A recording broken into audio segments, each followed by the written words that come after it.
자, 이번 시간은 이 시대의 흐름과 변화를 읽어보는 편집장 톡 시간입니다. 지금 부활절을 맞이하기 전인 사순절 기간으로 예수님의 고난을 깊이 생각하는 시간을 보내고 있는데요. 또 그렇게 우리는 부활의 시간도 기다리고 있습니다.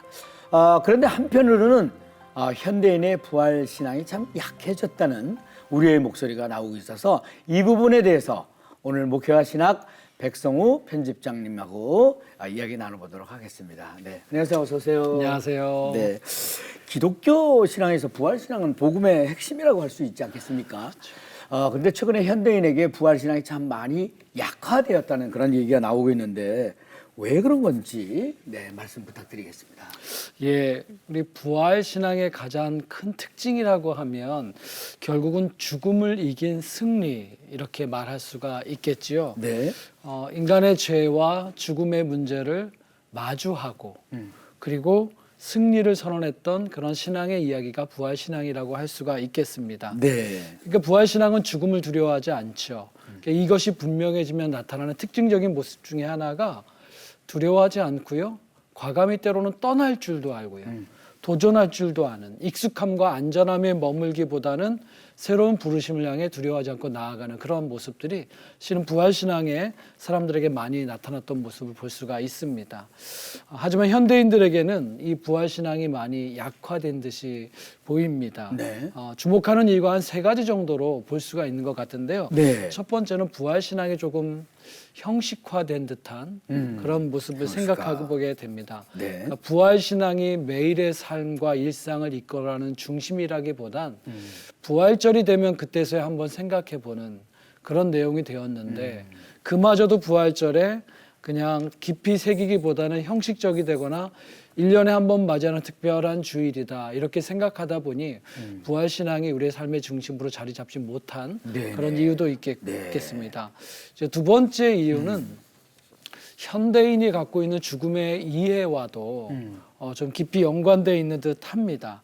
말씀드린 것처럼 부활은 죽음을 마주하고 나서 그것에 대한 승리를 선언하는 건데 현대인들에게 있어서 죽음은 때로 너무 먼 이야기처럼 네네. 그렇게 느껴질 때가 많죠. 특히 의학 기술이 발전했고요. 생명 연장 기술이 발전하면서 사람들은 점점 죽음은 나하고 먼 미래의 이야기다라고 하는 것도 죽음을 마주하지 않으니 부활신앙에 대한 생각도 좀 약해지는 경향이 있다 싶습니다. 네네. 세 번째 또 하나는 우리가 최근 많이 이야기하는 현대인의 종교성의 약화도 그 한 이유일 것 같습니다. 네네. 결국 우리가 하나님을 찾는 이유는 삶의 중요한 문제에서 하나님을 찾는 것 아니겠습니까? 근데 삶의 여러 가지 일들 속에 더 이상 하나님을 찾지 않기 때문에 정작 중요한 죽음의 문제에서도 하나님을 찾지 않기 때문에 이런 탈종교적인 그 현대인들의 모습은 궁극적으로 부활신앙과도 점점 멀어지는 그런 모습으로 나타난다 말씀드릴 수 있겠습니다. 네네. 세 가지를 요약해서 잘 들었습니다. 그렇다면은 부활 신앙이 약해진다면 어떤 현상들이 나타나게 될까요? 예, 이 부분이 우리가 좀 생각해 봐야 될 부분인 것 같습니다. 이제 부활 신앙이라고 하는 것이 죽음을 이긴 신앙이라고 말씀드렸는데요. 네.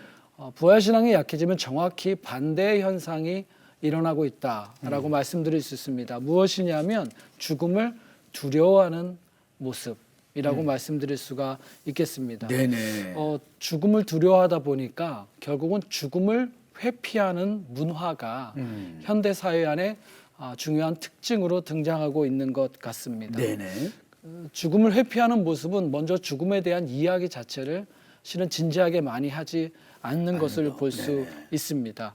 그 예전에 어르신들께서 종종 유언장이라는 것들을 많이 쓰셨거든요. 네. 돌아가실 때가 아니라 미리 죽음을 생각하고 삶을 생각하고 삶을 마무리하면서 이런 유언장들도 많이 쓰셨는데 지금은 유언장을 쓰시는 분들이 거의 없습니다. 죽음에 대한 이야기를 얘기하지 않는 것도 있지만 영화나 게임 같은 데서는 죽음을 진지하지 않게 네.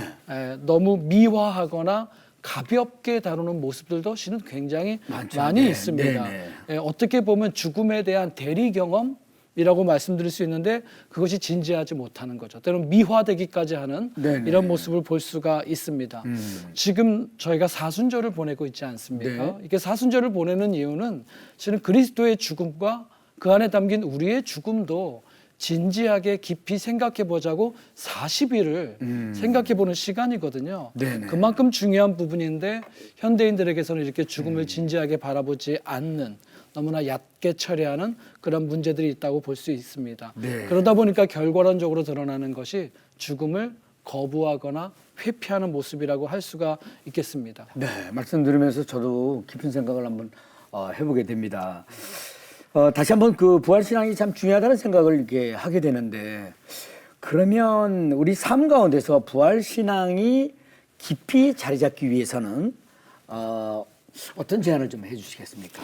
예, 아무래도 우리의 일상생활의 복음의 핵심인 이 부활신앙을 다시 만들어가는 것이 중요하지 않겠습니까? 네. 당연한 이야기입니다. 그러기 위해서는 우리가 좀 안경을 바꿨을 필요가 있습니다. 우리의 삶을 바라보는 인생의 안경을 그리스도의 죽음과 그리스도의 부활이라고 하는 이 안경의 핵심 프리즘으로 우리의 모든 일상의 시간들을 바라보는, 그렇게 이해하는 그런 눈을 배울 필요가 있겠다라는 말씀을 드립니다. 그저 죽지 않고 영생만을 말하는 게 우리 기독교 신앙이 아니지 않습니까? 네. 죽음을 통과하는 생명의 신앙이겠죠. 그래서 회피하지 않고 마주하고 생각해 볼 수 있는 그런 안경을 우리가 끊임없이 끼고 있을 필요가 있다고 말씀을 드립니다.